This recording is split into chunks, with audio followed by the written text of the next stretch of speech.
चाफा फूल हे सर्वांना आवडणारे फूल आहे. हे एकदम सुंदर आणि सुगंधित फूल आहे. याला इंग्रजीमध्ये प्लुमेरिया अल्बा असे म्हणतात. प्लुमेरिया अल्बा हे लाओसचे राष्ट्रीय फूल आहे, जिथे ते स्थानिक नावाने चंपा किंवा डोक चंपा या नावाने ओळखले जाते.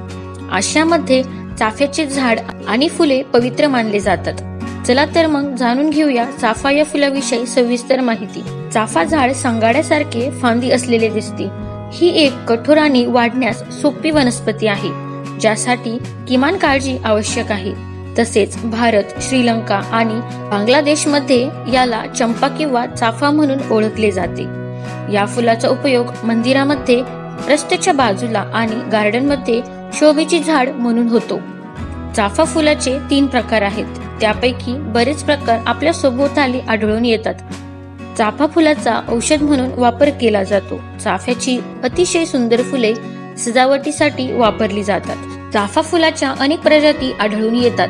त्यापैकी प्लुमेरिया रुब्रा एक उंच चाफा फुलांचा प्रकार आहे, जो 25 फूट उंच वाढू शकतो आणि हे लाल, गुलाबी आणि पांढऱ्या फुलांनी गुच्छांमध्ये फुलतात. पाने टोकदार आणि लांब म्हणून ओळखली जातात. हा प्रकार आपल्या घराबाहेरील मोठ्या क्षेत्राला कव्हर करण्यासाठी उत्तम आहे.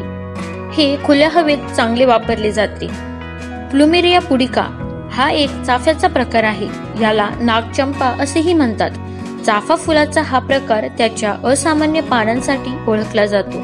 त्यात बरीच लांबलचक पाने असतात. पाने मध्यभागी मोठी आणि मागील आणि पुढच्या बाजूने पातळ चमच्यासारखी असतात. ही फुले 8 ते 10 दिवस टिकतात. ही सुंदर आणि पांढरी फुले असतात, ज्यात मध्यभागी पिवळा ठिपका असतो.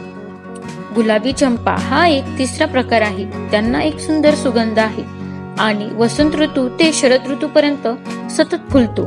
प्राचीन हवाईन लेस या सुंदर वनस्पतींच्या फुलांपासून बनवले जातात. चंपा फुलाला भारतीय संस्कृतीत त्याच्या प्रचंड महत्वासाठी ओळखले जाते.